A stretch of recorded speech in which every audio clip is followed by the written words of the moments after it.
Bonjour, je suis ravi de vous retrouver pour votre rendez-vous politique en campagne proposé par Val de Loire TV, la Nouvelle République, pour vous permettre de suivre la campagne des élections municipales au plus près.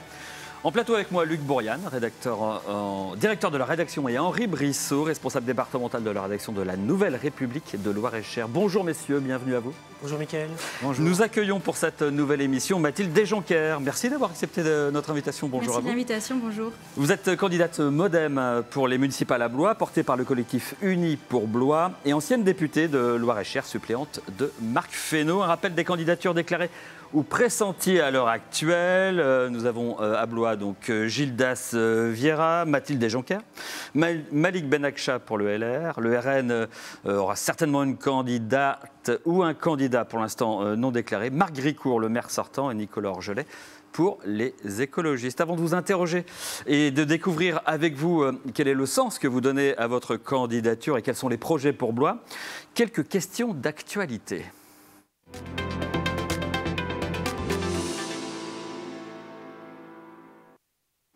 Et Luc et Henri, je vais vous donner la parole. On va s'intéresser à ce qui joue à la tête de l'État, du Parlement, au niveau national.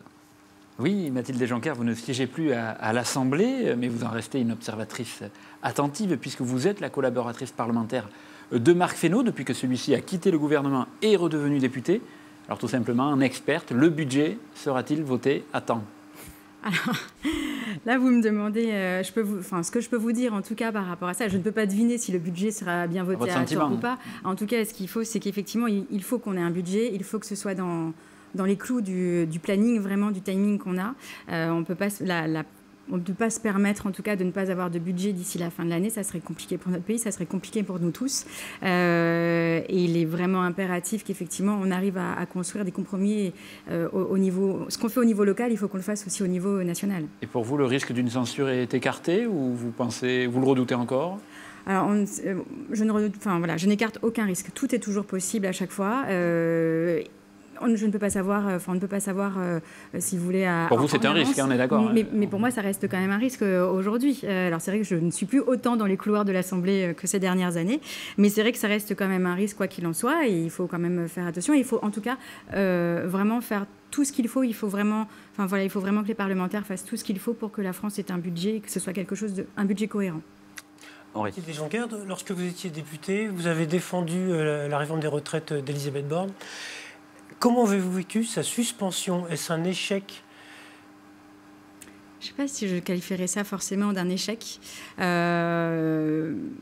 Sur l'aspect personnel de la chose, je pense qu'il n'y a pas d'échec, je pense qu'il y a surtout des expériences. Elles sont positives ou elles sont négatives. Mais en tout cas, il y a surtout des expériences qui servent à avancer. Le fait de la suspension de la réforme des retraites, on a besoin d'une réforme, quoi qu'il en soit. La suspension de la réforme des retraites, ça permet quand même de relancer un dialogue, de relancer un débat, de pouvoir échanger, de pouvoir avancer peut-être sur différentes choses. Il y a effectivement, alors là, le premier, effectivement, c'est vrai, qui me vient à l'esprit, c'est Gabriel Attal qui propose une autre forme pour cette réforme des retraites. Mais on sait que de toute façon, il y a une réforme des retraites. Avec de la capitalisation, notamment. Oui, c'est ça. Alors, derrière, on a un sujet tout simplement démographique. Hein. Nous sommes de moins en moins d'actifs par rapport au nombre de retraités.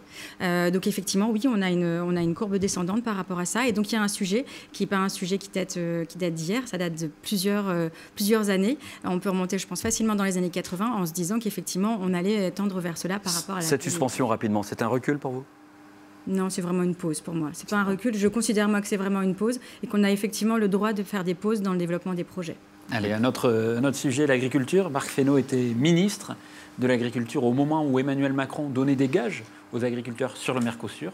Comment vous, collaboratrice, je le rappelle, parlementaire de Marc Fesneau, excusez-moi, comment vous vivez ce qui est un revirement présidentiel ?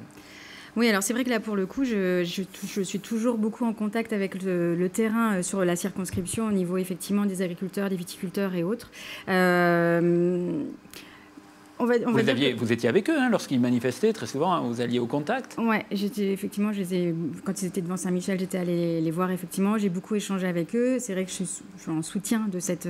Oui, donc vous ne comprenez pas la position d'Emmanuel Macron. Voilà, effectivement, je veux bien qu'on m'éclaircisse un petit peu plus. J'aimerais bien avoir un peu plus d'éclaircissement et un peu plus le fond, effectivement, de la chose par rapport à ça. En tout cas, après, voilà, ça reste effectivement de mon point de vue. Je pense qu'il y a différents points d'esprit, différents points de vue, différents biais qu'on peut avoir, qui peuvent à un moment donné expliquer un changement. Mais en tous les cas, il est vrai, enfin, moi je reste en tout cas certitude en soutien avec la population des actifs sur l'agriculture. Henri. Il y a quelques jours, vous avez organisé une visite de l'Assemblée nationale par des lycéens, des lycéennes. Quelques-unes étaient voilées, ce qui a fait polémique à l'Assemblée nationale. Est-ce que vous avez été surprise par ces réactions? Alors, par l'ampleur des réactions, oui, tout de même. En fait, les règles de l'Assemblée nationale ne sont pas enfreintes. Ce sont 2 écoles privées qui ont fait la démarche, effectivement, de demander, de solliciter une visite de l'Assemblée nationale.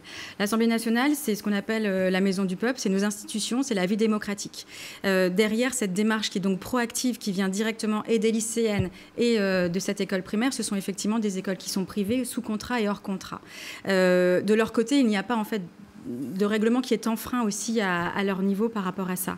Derrière, surtout, c'est le fait de pouvoir accueillir effectivement des enfants, des adolescents au sein d'une institution pour leur expliquer comment fonctionne notre démocratie, comment fonctionnent nos institutions, comment ça va se passer eux quand ils vont aller voter. Parce que quoi qu'il en soit, demain, ces enfants et ces jeunes ados, ils vont aller voter dans 4 à 8 ans, c'est eux qui vont aller directement voter.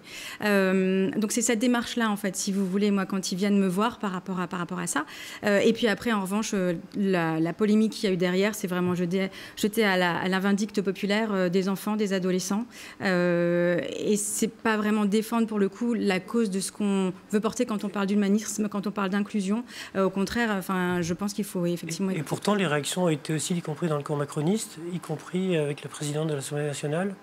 Tout à fait, mais le règlement de l'Assemblée nationale, dans ces cas-là, la position de Marc Fesneau avait été aussi claire là-dessus. Le règlement de l'Assemblée nationale, dans ces cas-là, c'est à eux de revoir s'ils souhaitent revoir ou pas le règlement. Mais aujourd'hui, en tout cas, il n'y a pas eu de règlement qui a été enfreint. Et c'est la démarche proactive vraiment de ces professeurs et lycéennes qu'ils souhaitaient venir visiter l'Assemblée nationale. Allez, je rajouterais juste que même si je ne cautionne pas le port du voile, je n'exclus pas pour autant. Et c'est ça vraiment aussi dans cette manière, en fait, si vous voulez, de faire et d'avoir discuté avec eux démocratie, laïcité, etc. On va s'intéresser à votre candidature. Tout d'abord, un mot sur les résultats des dernières élections à Blois, où Marc Gricourt l'avait emporté dès le premier tour en 2020. En 2014, Marc Gricourt l'avait emporté au second tour, à l'issue d'une triangulaire où le RN était présent. Et en 2008, c'était donc au second tour face à Nicolas Perruchot, qui était le maire sortant. Est-ce que vous êtes une personnalité connue à Blois? On va vérifier ça tout de suite, puisque nos journalistes sont allés à la rencontre des Blaisois. Ils avaient avec eux votre portrait en photo. Les Blaisois, vous connaissent-ils? Qu'attendent-ils du futur ou de la future maire? On regarde ça. Je vous la présente. 3, 2, 1. Non, je sais pas qui c'est. Pas du tout. Pas du tout? Non, je connais pas cette personne. Ouais. Non, je ne connais pas. Non. C'est Mathilde Desjonquières. Elle se présente au municipal en 2026. Ce que j'attends, peut-être des aménagements, surtout refaire les rues, parce qu'elles ne sont pas en très bon état. Et quand on fait du vélo, c'est vraiment la galère, quoi, à Blois. Voilà. Et pas toujours privilégier le centre-ville, mais peut-être un peu les quartiers plus autour, quoi. Relancer un peu le dynamisme quand même dans le centre-ville. Tous les commerces s'excentrent dans les centres commerciaux. Moi, par exemple, je n'ai pas de voiture et donc ça m'arrangerait quand même pas mal de développer l'activité dans le centre. Ça serait sympa que ça soit redynamisé par des artisans français, qu'on remette en avant encore notre savoir-faire, parce que comme il y a plein de touristes, ça serait super intéressant. Ouais. On va revenir sur les différents thèmes qui sont évoqués, mais malgré tout, Mathilde Desjonquières, votre premier défi n'est-il pas de vous faire connaître plus des Blaisois? Alors, si, après, on a une ville de 43 000 habitants. J'ai été députée sur la circonscription, ce qui a inclus Blois, mais pas seulement Blois. Il y a aussi d'autres communes. Je me demandais quel allait être le retour, justement, de ce micro-trottoir. J'étais curieuse. Alors, ça n'a de valeur que celle d'un micro-trottoir. Oui. À un moment donné, avec des gens donnés. Il n'y a pas eu de. Alors, à contrario, vous voyez, Unis pour Blois, on est dans la rue, en fait, depuis des mois et des mois, pour aller sonder, justement, les Blésois, pour pouvoir construire au plus proche notre programme, au plus proche de leurs attentes et de leurs envies, de leurs ambitions, de leurs idées. Et j'ai été justement étonnée d'être assez régulièrement reconnue dans la rue et je m'y attendais pas. Voilà. Vous voyez, finalement, voilà, ça dépend de l'instant T, du moment et du nombre de personnes rencontrées. Exactement. Henri. Alors on sait désormais depuis quelques jours que MacGregor sera donc candidat à un 4e mandat. Vous vous attendiez à cette annonce? Vous avez été surprise? Alors, pas surprise du tout. Oui, je m'y attendais. Je me rappelle très bien le jour où on s'est installé pour le premier conseil municipal où effectivement il nous en avait parlé en nous disant qu'il repartirait et ça serait le dernier. Donc je n'étais absolument pas surprise du tout. Alors on va revenir un peu en arrière. Il y a 6 ans, Étienne Panchou était le candidat MoDem lors de la dernière élection municipale. Pourquoi ne pas avoir réussi à vous mettre d'accord avec lui? Parce que je rappelle qu'Étienne Panchou, lui, aujourd'hui, il milite aux côtés de Malik Benakcha.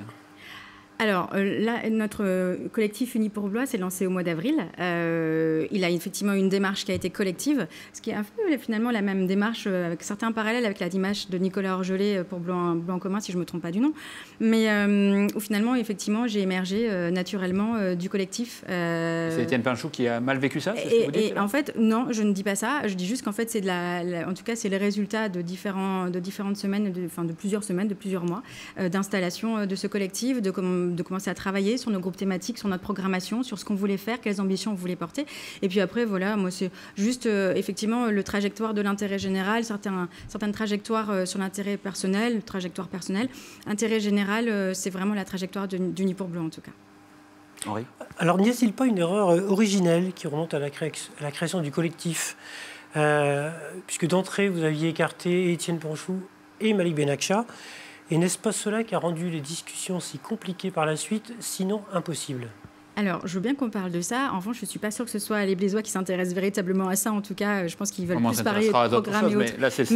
Mais pour vous répondre là-dessus, ils n'ont pas été écartés, puisqu'en fait, nous nous sommes précisément lancés le 10 avril, si je me rappelle bien, avec le communiqué de presse. Malik Benakcha s'est lancé vers le 19 mai. On a fait notre première réunion publique le 21 mai. Il s'est lancé 3 jours avant, effectivement, sur son côté, et par rapport à son choix personnel et par rapport à sa responsabilité, etc. Donc ça, c'est son choix à lui. Nous, on a avancé. Étienne Panchou était là le 21 mai quand on a fait notre première réunion publique. Il était invité, Malik Benakcha, cette première réunion? Alors c'était une réunion publique qui n'était, en fait, si vous voulez, qui était ouverte absolument à tout le monde. Donc il n'y avait absolument pas de fermeture. C'était une réunion vraiment publique, donc sans inscription. Tout le monde pouvait venir à la dernière minute sans aucun problème.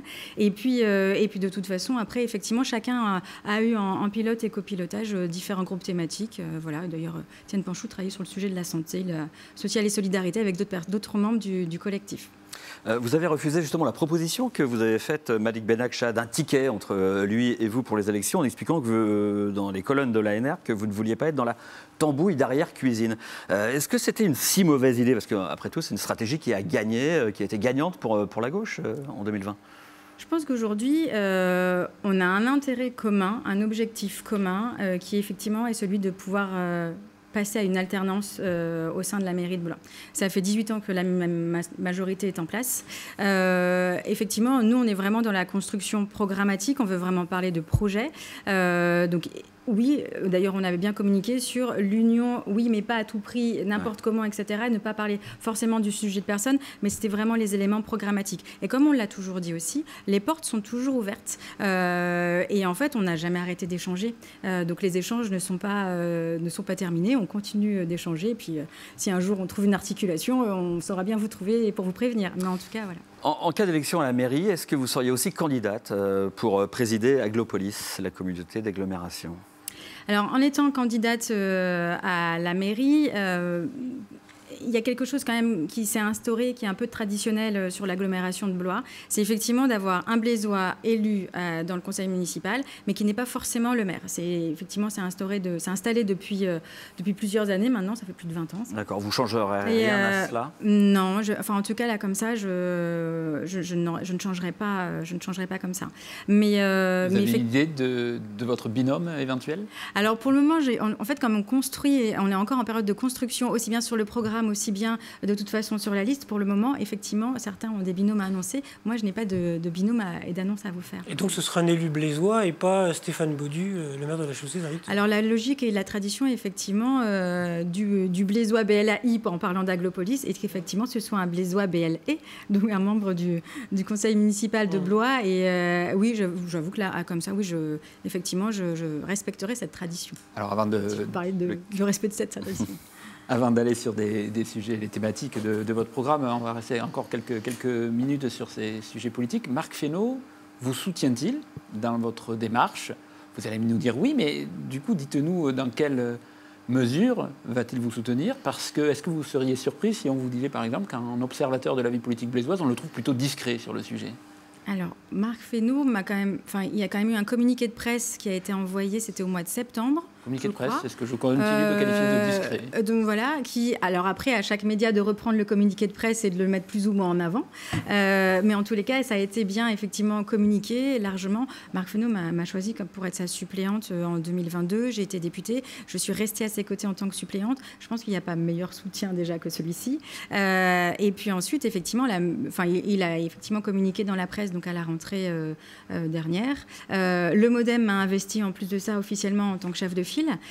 Alors, pour aller au-delà de ce communiqué de presse, comment va-t-il intervenir davantage dans la campagne? Qu'est-ce que vous attendez? Qu'est-ce que vous espérez?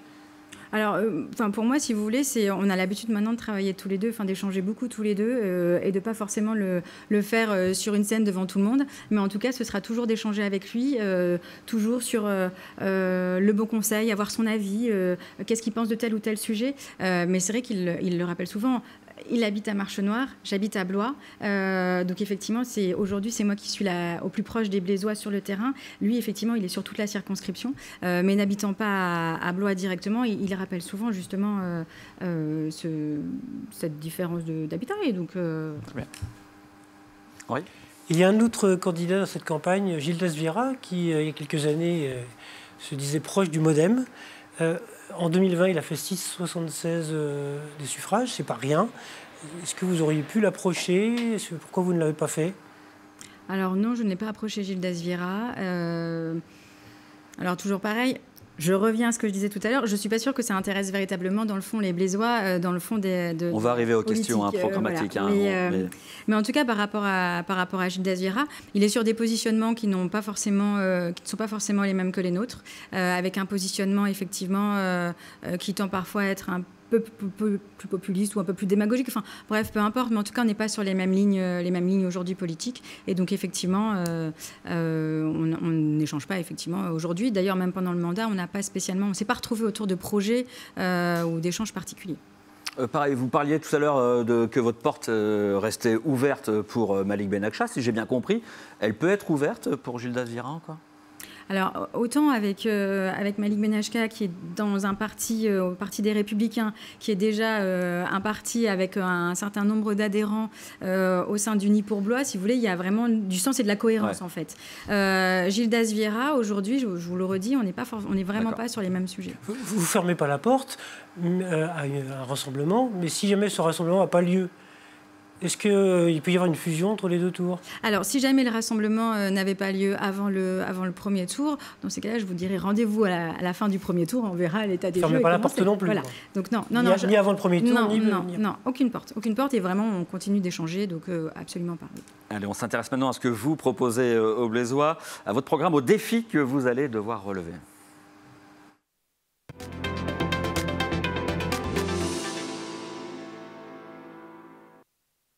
C'est un thème incontournable à Blois, celui de la vitalité des commerces, des difficultés rencontrées pour éviter les cellules vides. Petite information en infographie pour débuter. 14 commerces sur les 70 que compte la rue du commerce sont fermés pour insalubrité. Et en même temps, 90% des 587 cellules commerciales du centre-ville sont occupées selon la ville de Blois, dont nous avons repris les chiffres. Henri. Alors la vacance commerciale, elle est réelle, personne ne la conteste. Elle cristallise toutes les critiques contre la majorité de Marc Grécourt. Est-il possible de faire plus que ce que ne fait Marc Grécourt et son équipe ? Alors de faire plus, de faire différemment aussi, de faire mieux, de faire plus efficace aussi.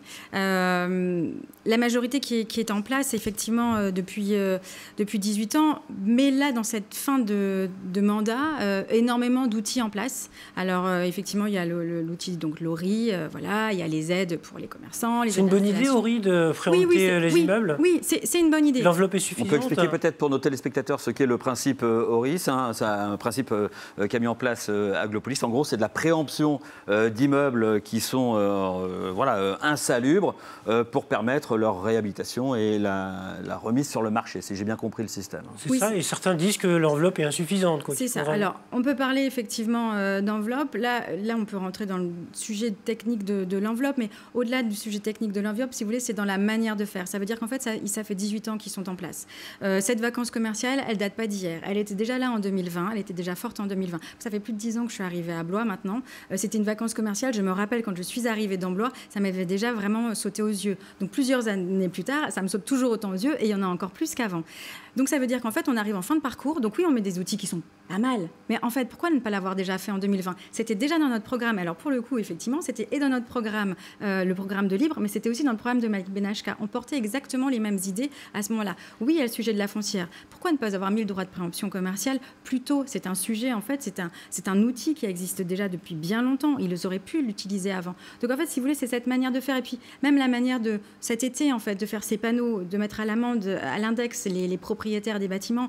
Oui, effectivement, il y a un vrai sujet sur l'insalubrité des bâtiments. Oui, ils auraient pu, les propriétaires auraient pu s'en occuper. Enfin, il y avait différentes choses. Mais vous voyez la manière dont ça a été fait cet été. J'ai croisé quand même plusieurs personnes cet été, dont des... Mais que feriez-vous, du coup ? Dont des personnes qui, en fait, ont été extrêmement choquées par rapport à ça. Qu'est-ce que vous feriez de mieux ? Il y a effectivement l'aspect de la valorisation évidemment du foncière. En fait, aujourd'hui, si les loyers aussi sont aussi hauts, c'est parce qu'en fait, la valorisation foncière passe par les loyers. Et donc, plus les loyers sont hauts, plus la valorisation foncière pour les propriétaires derrière sont importantes. On a beaucoup de gros porteurs, en fait, d'investisseurs qui sont sur Blois sur ça. Donc, il y a effectivement une espèce de valorisation fictive, au final, de ce foncier-là. Donc, c'est de travailler aussi sur le fait de faire redescendre cette valorisation et de ne pas... d'inverser les choses, en fait, si vous voulez. Ces loyers ne soient plus là-dedans. Et puis, il y a aussi avoir des outils plus coercitifs, on va dire. Quand vous avez pendant un certain temps une cellule commerciale, vous pouvez augmenter les différents taxes. Vous pouvez effectivement mettre en place différents outils. Par exemple, je vous donne un exemple, mais pourquoi pas effectivement imposer le doublement des loyers et puis au bout de X temps, et bien en fait cet argent-là des loyers part directement, la mairie, etc. Enfin, on a différents outils à travailler. Alors, ce qui correspond également donc à la ville, mais aussi sur le côté Aglopolis, région, etc. Enfin, vous voyez, d'utiliser les forces vives locales aussi pour qu'elles puissent justement travailler l'ensemble de et vous avez un objectif chiffré, 1, d'investissement, 2, de nombre d'immeubles qu'il faudrait remettre sur le marché, d'immeubles sains, voilà, sur un mandat qui commencerait en 2026 ? J'ai envie de vous dire tous. En fait, on ne peut pas avoir de cellules commerciales. Donc très forte ambition pour le coup. Il en faut une. Et puis il n'y aura plus à la fin de votre mandat, si vous êtes élu, aucune cellule commerciale vide, ni immeuble insalubre ? En tout cas, ça serait vraiment très bien. Alors, c'est un sujet, évidemment, qui ne se règle pas avec un coup de baguette magique. Ça, on le sait. Mais en tout cas, on n'a pas besoin non plus de 18 ans pour travailler sur le sujet. Voilà. On a bien besoin du temps d'un mandat, mais on n'a pas besoin des 18 ans, en tout cas, pour travailler sur le sujet global. Nous, l'idée est aussi de vraiment En fait, il y a aussi l'idée de remettre des habitants dans le centre-ville. Parce que derrière, vous avez en fait, si vous vous baladez dans Blois le soir, vous voyez bien que toutes les habitations, en fait, elles sont vides. Alors, il y a effectivement la question du Airbnb dont on m'a déjà interpellé dessus. Mais il y a vraiment le fait de, si on met des services, effectivement, après, ça remet des habitants. Pour remettre des habitants, il faut remettre aussi des logements en centre-ville. La question, effectivement, des logements en centre-ville, au-dessus des commerces, est un sujet. Oui, l'outil Lori vient, effectivement. Mais je vous dis encore, pour moi, ça vient vraiment trop tard. On aurait pu le faire vraiment avant. Et puis, il y a aussi le fait de travailler aussi. Il y a les vitrines de la ville de Blois. Parce qu'il y a l'attractivité, il y a le côté investissement fonctionnant, mais il y a aussi le côté attractivité de la ville où il faut qu'on s'appuie sur les associations en place. L'association de commerçants. Les associations de commerçants, effectivement. L'association des vitrines de Blois, et c'est très bien. C'est une belle association qui porte des beaux projets, un beau mouvement pour la ville. Tous les commerçants ne sont pas dedans. L'exemple, par exemple, des tickets de stationnement, ça n'est destiné qu'aux commerçants qui sont aux vitrines de Blois. Pourquoi ? La logique voudrait, quand on remet de l'attractivité dans notre ville, c'est qu'en fait, on facilite le stationnement, on remet du stationnement dans le centre-ville, mais que ce ticket-là, il soit valide et qu'on le trouve dans tous les commerçants. Pourquoi est-ce que il y a effectivement l'association des vitrines de Blois, mais il y a d'autres associations derrière. Je pense à l'association aussi du côté de la rue Saint-Lubin, qui sont effectivement autour de l'artisanat d'art. Ça me fait penser tout à l'heure le témoignage d'une des personnes qu'on entendait. Donc, en fait, pour moi, c'est vraiment de s'appuyer aussi sur les forces vives. On a plein d'associations, on a plein de bonnes volontés, on a plein d'idées en local, et c'est aussi de faire avec eux. On aurait une question sur le rapport périphérie-centre-ville à Blois. Oui, parce que si le centre-ville de Blois souffre, c'est aussi parce que la périphérie est attractive, notamment parce qu'elle propose des parkings devant les magasins. Donc il y a des enseignes qui font le choix de s'installer en périphérie. Les préconisations d'Aglopolis, ce serait plutôt de privilégier le centre-ville, mais est-ce que c'est finalement justifié de s'opposer à la liberté de ces entreprises qui veulent s'installer en dehors de Blois ? Alors, je pense qu'on peut faire les deux. C'est-à-dire qu'en fait, si vous voulez, c'est-à-dire avoir effectivement la liberté d'installation sur les zones, mais au moment où on s'installe sur les zones, qu'effectivement les élus en place, les pouvoirs politiques qui sont en place, aient un regard dessus par rapport à ce qu'il y a dans le centre-ville de Blois. C'est-à-dire qu'en fait, quand vous avez des installations, qu'il n'y ait pas, si vous voulez, de concurrence systématiquement, directement pour les commerçants du centre-ville. Mais au-delà de ça, de toute façon, après, il y a la question de la concurrence. Elle se fait premièrement et avant tout sur le fait qu'effectivement, les stationnements de Blois, le stationnement est un véritable sujet. Il n'y a pas longtemps, j'ai échangé avec un père de famille qui est chef d'entreprise dans le Blésois et qui m'expliquait qu'effectivement, finalement, en fait, il se rend compte que quand il était petit, il venait passer les samedis après-midi avec ses parents en centre-ville. Aujourd'hui, c'est trop compliqué pour se garer. Il n'habite pas dans le centre-ville, il habite du côté, dans un quartier faubourg de la ville. Et quelles sont les solutions alors ? Il prend sa voiture et il va effectivement directement dans les zones commerciales. Les solutions, c'est aussi de retravailler le plan de circulation et de remettre du stationnement. Vous pouvez remettre... On parlera de la circulation et de la mobilité dans un deuxième temps. Stationnement ? Ouais, et sur l'attractivité. On évoquera effectivement le stationnement. Je voudrais bien qu'on aborde cette question de la sécurité qui est une des priorités pour vous. Avant de vous entendre sur ces questions, un rappel des derniers chiffres du service statistique ministériel de la sécurité intérieure où on constate, après une hausse généralisée de la délinquance entre 2020 et 2023, une régression des faits constatés entre 2023 et 2024 sur une partie des indicateurs. Certains restent à la hausse, comme les cambriolages ou les violences contre les personnes. Luc, c'est à vous. Oui, alors on va commencer par le trafic de drogue. La problématique du trafic de drogue est importante à Blois. Elle n'est pas spécifique à Blois. L'actualité nationale le rappelle, hélas, tragiquement, avec cet assassinat qualifié de potentiel assassinat d'avertissement à Marseille, où le jeune Mehdi Kessassi aurait pu être tué en raison du militantisme anti-trafiquant de son frère. Mais que peut faire un maire face à ce défi-là ? Alors le maire n'est jamais tout seul, déjà. Pour moi, c'est extrêmement important. On n'est jamais seul. En fait. On est une société entière. Chacun a un bout de responsabilité en fonction de la place qu'il occupe. Il y a effectivement différentes choses. Alors, il y a évidemment nos forces de l'ordre. Il y a la police municipale, il y a la police nationale, il y a les gendarmes, etc. Aujourd'hui, oui, on a plus de policiers municipaux. Oui, on a augmenté l'indice de leur salaire et autres. Donc, pareil, tout ça, ce sont des mesures qui arrivent là en fin de mandat. Mais derrière, il y a une manière, justement, de pouvoir avoir un accompagnement. Il y a des nouveaux outils, notamment au niveau de l'IA, qui arrivent. La sûreté, la politique de sûreté passe effectivement par les caméras.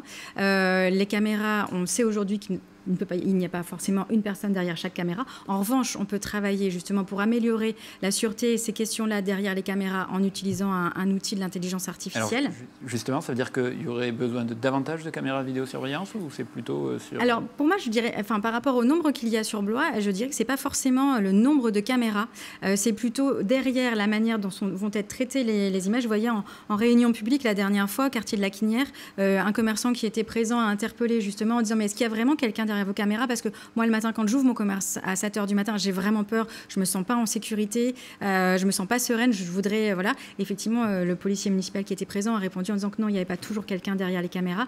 Le fait d'utiliser un outil comme l'IA peut effectivement amener ce renfort-là. Donc, ce n'est pas juste de parler de personnel en plus, c'est aussi de parler d'outils en plus. Et puis après, c'est une manière aussi de travailler aussi la politique de sécurité d'une autre manière. C'est-à-dire qu'en fait, nous, ce qu'on souhaite proposer, alors, comme projet, entre autres, je vous donne un exemple, c'est le fait d'avoir une police montée également, de redévelopper en fait une police montée. Parce que derrière, quand vous faites ça, vous avez et la partie sûreté et la partie prévention. C'est-à-dire qu'en fait, quand on développe une politique vraiment sur la sécurité, on a deux jambes. 50% de répression, 50% de prévention. Si vos deux jambes ne sont pas équilibrées, vous ne pouvez pas avoir de politique de sécurité qui soit véritablement équilibrée. J'avais interpellé Marc Grécourt là-dessus. Le maire étant le premier officier police judiciaire de sa ville. Vous venez d'évoquer deux solutions. Est-ce qu'elles sont budgétées? Le recours à l'IA, on sait que ça a un coût. Vous le budgétez à combien?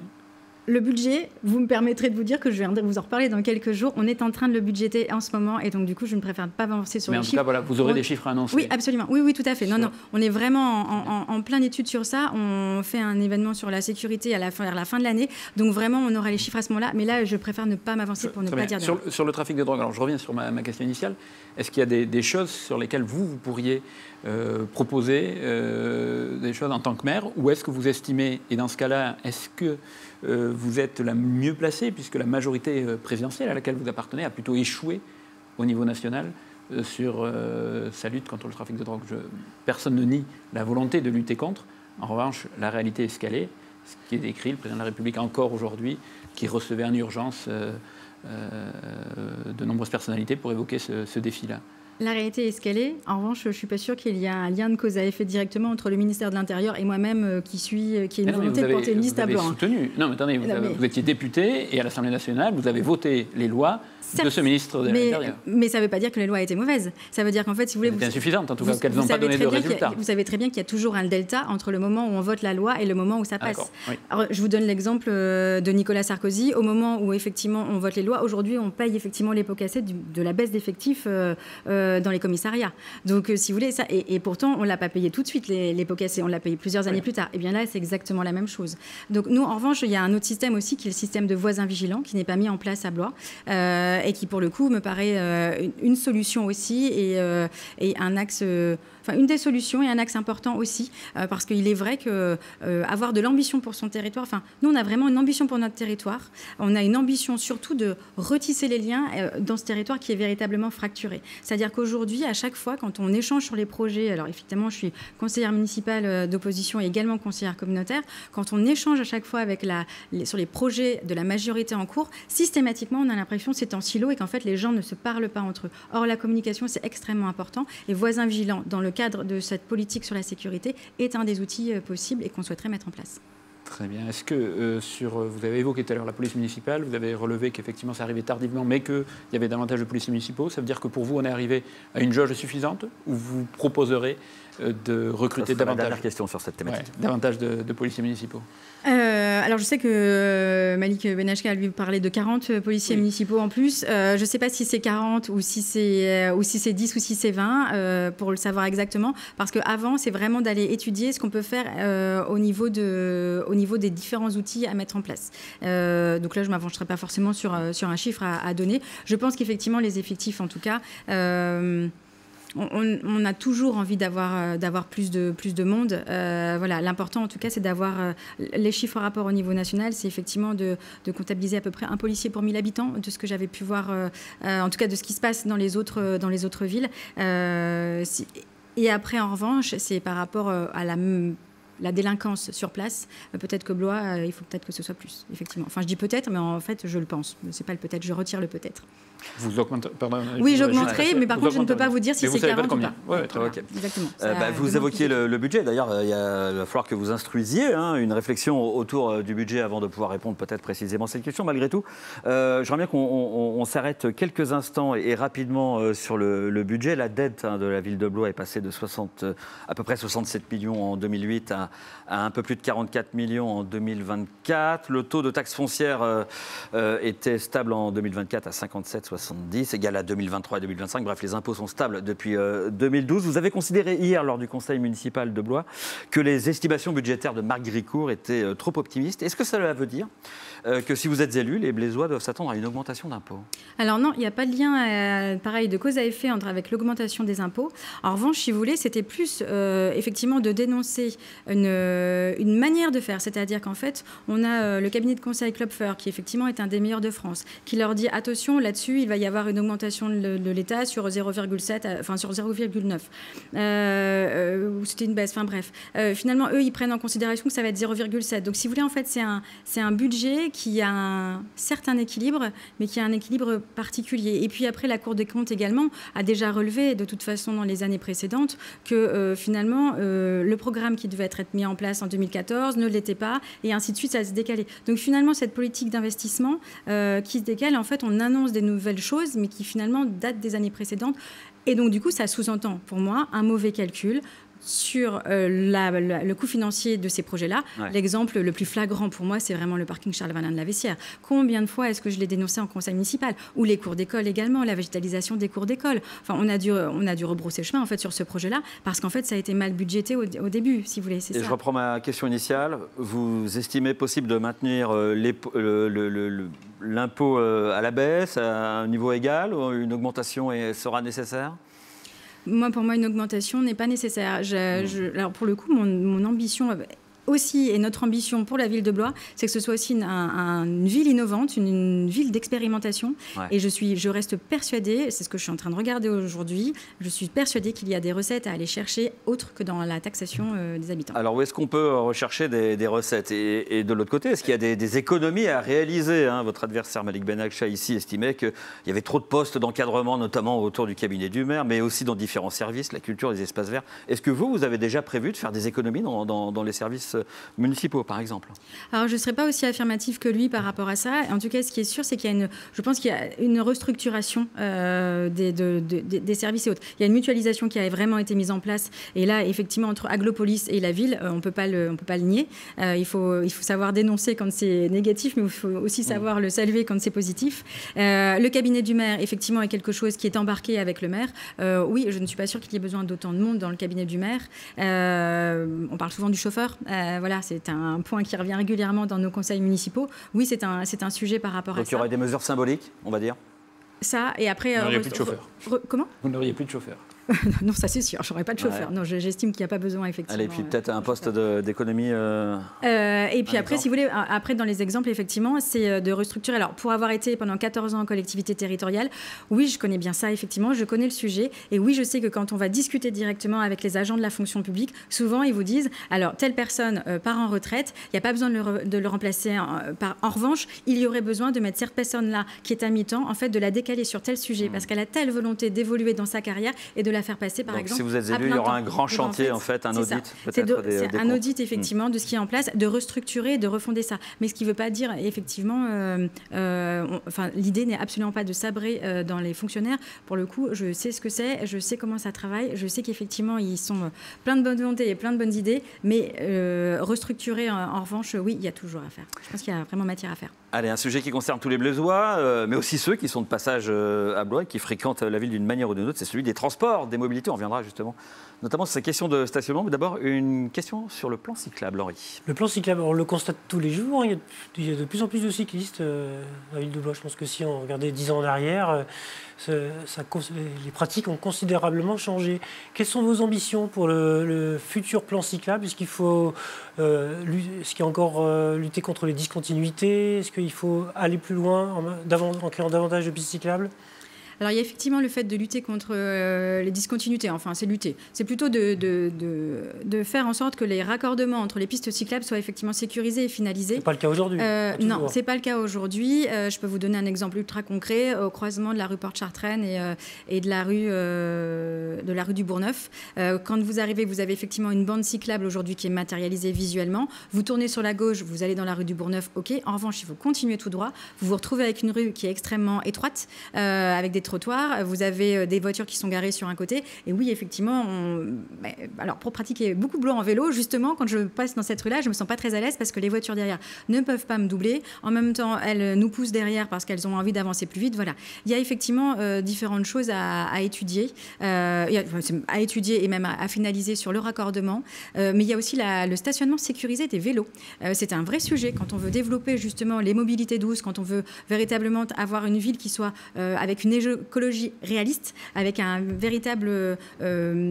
travailler vraiment sur le sujet de l'environnement. Le sujet du vélo électrique est un sujet. Et quand on a un vélo électrique, on ne va pas forcément le garer n'importe où, n'importe comment. On a besoin de le mettre dans un stationnement sécurisé. Et puis même d'une manière générale, on a besoin aussi de sécuriser son vélo pour X ou Y raison. Donc développer le stationnement sécurisé, ça me paraît indispensable.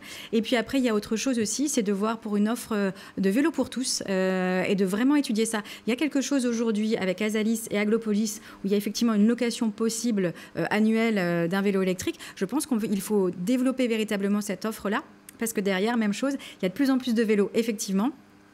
Mais en fait, on peut aller beaucoup plus loin et d'avoir une véritable offre pour tous les habitants. Rapidement, une question sur les bus, Henri. Oui, alors pour ceux qui ne prennent pas le vélo, il y a le bus. On a un réseau de police qui n'est pas forcément très utilisé par les actifs. Est-ce que vous pensez qu'il y a des efforts à faire pour densifier ce réseau, proposer plus de lignes ? Oui, alors au-delà même de la densification, je parlerai également de la taille des bus, du parcours des bus, de la fréquence des horaires, y compris le soir.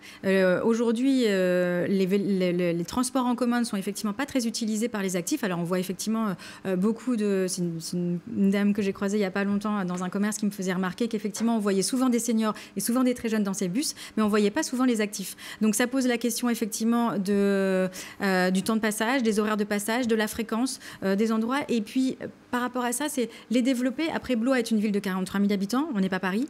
Je pense qu'effectivement, travailler sur le fait d'avoir une taille de bus peut-être un peu plus petite pour que ce soit mieux rempli, qu'il n'y ait pas forcément des bus... vous voyez... Ils ont été achetés, ces bus. D'augmenter. Après, ça retravaille. Il y a un marché public, je sais très bien, il y a un marché public qui est en cours. De mémoire, il est en place jusqu'en 2028, si je ne me trompe pas dans les dates. Mais en tout cas, ce sera réétudié à revoir. Et puis après, il y a effectivement le soir, il y a beaucoup de personnes en fait, dans Blois qui effectivement circulent et à pied et en trottinette et en vélo. Mais pour autant, le soir ou l'hiver ou quand il pleut, on n'a pas forcément envie d'être à pied, en vélo ou en trottinette. Et le fait d'avoir à un moment donné un transport en commun quelque part qui puisse nous ramener chez nous en toute sécurité le soir, oui, c'est un sujet aussi. Il reste quand même ceux qui prennent leur voiture. Et l'amélioration du stationnement en ville, voilà, c'est un sujet ô combien épineux. Qu'est-ce que vous pouvez proposer ? Effectivement, c'est un sujet plus qu'épineux. Alors, derrière, il y a aussi l'aspect... on pourra parler circulation peut-être aussi à un moment donné, parce que pour moi, derrière, il y a aussi l'aspect environnemental qui touche sur le sujet de la circulation et du stationnement. Mais pour autant, la voiture n'est pas le diable. Enfin, vraiment, il ne faut pas le mettre de côté. Mais il y a différentes choses. On a le moyen aujourd'hui de remettre du stationnement dans le centre-ville de Blois. Il y a plus de 300 places qui ont été retirées sur le stationnement. Il y a des magasins... Des places gratuites Alors, on est en train de faire un sondage. Nous, on a nos idées sur le stationnement. Enfin, je vous explique. Un sondage sur la gratuité. A priori, la gratuité va gagner. Oui. Mais la seule chose, c'est que c'est pas que ça. C'est-à-dire qu'en gros, à un moment donné, il faut quand même partir du moment où la population va aller le plus consommer dans le centre-ville. C'est un sujet. Il faut effectivement lui faciliter l'accès au centre-ville. Donc il y a la question de la gratuité, effectivement, d'élargir les plages horaires de la gratuité des stationnements vendredi. Aujourd'hui, c'est gratuit, effectivement, le dimanche. C'est gratuit entre midi et 2. C'est gratuit après 18h. Mais se poser la question du vendredi, du samedi sur les journées entières, parce que ce sont les moments où les familles vont venir dans le centre-ville. Et puis après, au-delà de ça, c'est remettre vraiment du stationnement dans le centre-ville. Pour ça, ça, les parkings en silo totalement intégrés en termes paysagers sont une des solutions. Et je pense notamment à l'ancien parking de la piscine, en termes d'emplacement. Là, vous pouvez effectivement retravailler le sujet. C'était déjà un projet qu'on portait en 2020. Ça l'est toujours aujourd'hui. Et c'est effectivement un endroit où on peut retravailler des stationnements, un nombre de stationnements assez conséquent. Il y a d'autres endroits aussi dans Blois. Alors moi, j'avais pensé à l'époque au carré là où il y aura le futur carré Saint-Vincent. Donc là, ce sera différent, visiblement. Mais en tous les cas, en même temps, en travaillant... parking souterrain, mais qui a été abandonné. Oui, la seule chose, c'est que le parking souterrain, vous faites ce que vous voulez, les gens ne descendent pas. Enfin, ça, c'est vraiment dans la manière de travailler l'aspect du stationnement, la manière de vivre la ville. Les gens ne vivent pas leur ville en descendant en souterrain. En revanche, ils vont effectivement dans les parkings en silo. Et puis après, intégration paysagère, pour ne pas faire peur effectivement aux habitants. Il ne s'agit pas de mettre une coque moche en préfabriqué. C'est vraiment de l'intégrer de manière paysagère, parce que derrière, vous travaillez aussi l'aspect végétalisé des un petit mot peut-être sur la deuxième sortie d'autoroute. Ouais, rapidement, un oui ou un non. Voilà. À étudier. Ok, vous ne l'enterrez pas. À étudier. Deuxième sortie d'autoroute. Alors, moi, il me paraît plus pertinent de parler d'aménagement et d'élargissement de cette sortie d'autoroute, parce que derrière, il y a un tel coût et environnemental, il y a un tel coût économique, il y a un niveau de retour sur investissement qui n'est pas forcément une évidence. Et puis surtout, derrière, ça veut dire qu'il faut retravailler aussi les différents ronds-points successifs. Donc, je m'orienterai plutôt d'abord par rapport à retravailler la sortie d'autoroute actuelle. Voilà. Mais à étudier, en tout cas, une fois qu'on sera arrivé en responsabilité, on étudiera la question. Allez, une nouvelle thématique rapidement, Luc, autour de ces défis. Est-ce qu'on irait vers une ville verte avec vous, Luc? Oui, vous présentez le sujet climatique comme l'une de vos priorités, mis à part le vélo, les sujets dont on vient de parler. Quelle serait, votre mesure phare pour ce sujet-là, pour cette problématique-là, puisque ça fait partie de vos priorités? Alors, il n'y a pas forcément une mesure phare, c'est plusieurs mesures, en fait, qui, mises bout à bout, font effectivement l'idée de vraiment faire une ville verte, mais vraiment avec un écologisme réaliste. Ça, j'insiste vraiment là-dessus, et vraiment en ne diabolisant pas la voiture. J'insiste à nouveau là-dessus. En revanche, quand on est dans une vision, effectivement, quand on fait un lien avec le national, et ce qui se passe, c'est le développement de tout ce qu'on peut avoir autour de ça. C'est aussi des voitures électriques qui sont à développer. Aujourd'hui, des postes de recharge de voitures électriques, on en a très peu. Si on développe le stationnement sécurisé pour les vélos, on développe en même temps un ensemble de bornes aussi pour les voitures électriques qui, de toute façon, sont amenées à se développer. Il y a des personnes, effectivement, aujourd'hui, qui ne vont... pour l'avoir déjà entendu plusieurs fois, qui ne vont pas oser passer le pas parce qu'ils habitent dans un immeuble, parce qu'ils sont dans des maisons qui n'ont pas de jardin, donc ils ne peuvent pas se brancher directement. Et donc, ils ne passent pas le pas d'acheter la voiture électrique qu'ils pourraient acheter. En tout cas, on ne l'achète pas, on se met souvent en leasing plutôt, mais en tout cas de faire un leasing sur ces voitures électriques parce qu'il n'y a pas de borne. Quels seraient les modèles que vous suivriez? Il y a des villes qui, pour vous, sont exemplaires sur ce sujet-là, sur la promotion de l'électrique, par exemple? J'ai pas de nom de ville qui me vient en tête pour l'électrique. Parce que nous non plus, on ne voit pas bien comment vous pourriez créer ces bornes de recharge individuelles pour des gens qui vivent... Pour l'instant, ça s'est peu vu. En fait, ça s'est peu vu, mais il y a quand même quelques bornes de recharge électriques individuelles sur les stationnements aujourd'hui à Blois, et c'est effectivement de les développer. S'il y en a déjà 2, 4 ou 6, on peut en faire plus. Et donc, à terme, effectivement, alors c'est un développement sur le long terme, mais en tout cas, si vous voulez, il faut bien avoir une vision, il faut bien avoir une ambition, il faut bien avoir un plan. L'idée, nous, n'est vraiment pas juste de faire, on fait les 6 prochains mois, et puis on dit les projets, et puis on les fait pas. C'est vraiment de les penser, de les concevoir. Et puis après, il y a un autre sujet aussi par rapport à une ville verte, c'est la question très classiquement de la désimperméabilisation des sols. Ça, c'est vrai, c'est un vrai sujet. Mais il y a aussi le plan de circulation.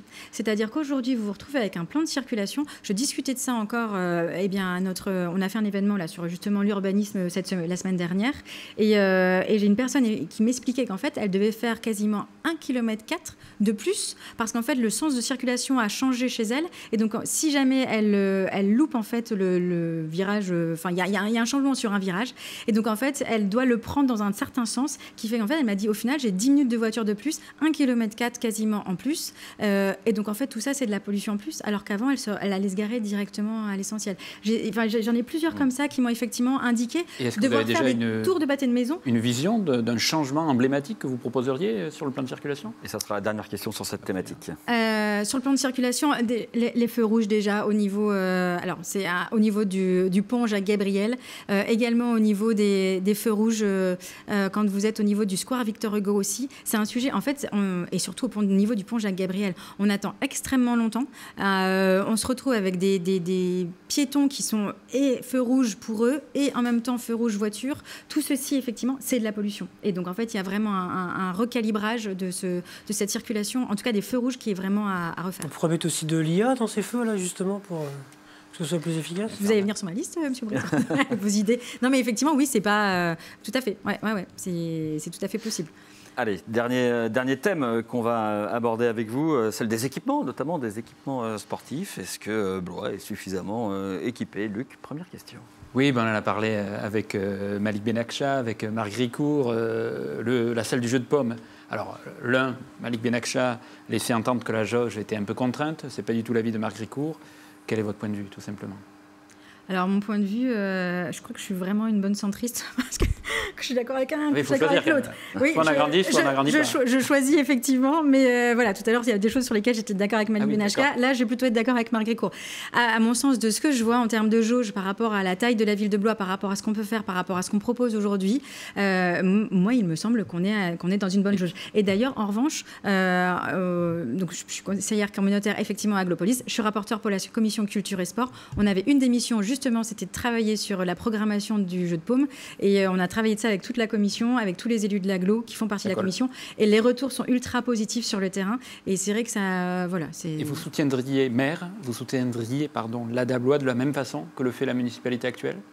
Oui, mais alors la seule chose, c'est que pour le coup, moi je tiens absolument à équilibrer tout le monde. C'est-à-dire, en fait, si vous voulez, on a effectivement l'ADA Basket Blois, qui est important pour la ville, de Blois. Peut-être que c'est pas tout à fait comme.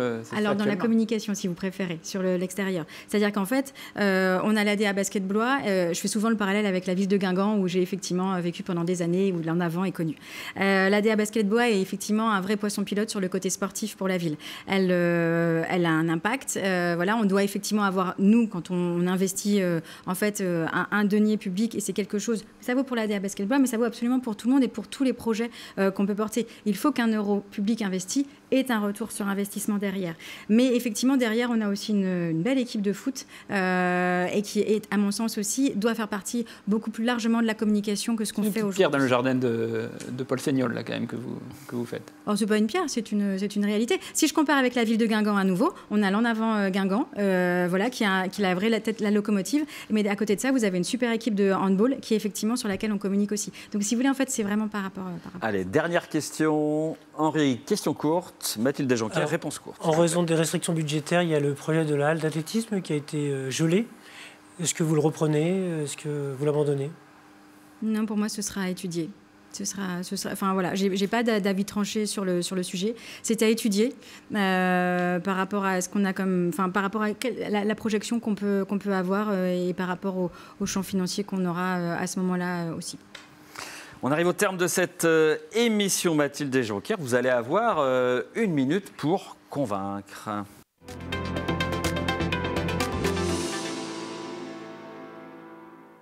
Mathilde Desjonquière, une caméra face à vous avec un écran en dessous où va s'afficher un chronomètre. Dès que celui-ci s'affiche, eh bien vous allez avoir 1 minute donc pour convaincre Blaisoises et Blaisois de voter pour vous. Allez-y. Donc depuis plusieurs mois, le collectif Unis pour Blois est sur le terrain, au contact des Blaisoises et des Blaisois. Nous prenons le temps d'écouter, d'échanger avec vous, d'écouter vos préoccupations, vos attentes, vos idées, vos envies. Et c'est donc avec vous que nous avons construit un programme qui vise à redonner une fierté de vivre à Blois, une fierté d'appartenir à une ville dynamique, ambitieuse et sûre. Alors pourquoi nous? Parce que nous représentons aujourd'hui une alternance crédible après les 18 ans de la majorité actuelle. Beaucoup de Blaisois nous le disent, qu'ils veulent un nouveau souffle, une nouvelle manière de faire de la politique, plus proche, plus transparente, plus efficace. Et c'est ce que nous proposons. Parce que notre projet repose sur 3 piliers très clairs qui répondent aux priorités des habitants, la sécurité, l'économie et l'environnement. Et nous aspirons tous à une ville qui soit plus verte, plus durable, plus propre, avec des solutions réalistes, mais également que chacun se sente serein dans son quartier et également relancer une attractivité, soutenir nos commerces, nos entreprises, créer des opportunités pour tous. Alors rejoignez-nous et rejoignez Unis pour Blois. Merci Mathilde Desjonquière de vous être prêtée au jeu de l'interview politique. Merci messieurs pour votre participation. Cette émission est à voir et à revoir sur Val de Loire TV, sur le site de Val de Loire TV, sur le site de la Nouvelle République. Vous pourrez lire le compte-rendu dès demain dans les pages de votre journal préféré, la Nouvelle République. Notre prochaine émission aura lieu le 2 décembre. À très vite pour un prochain numéro d'En Campagne.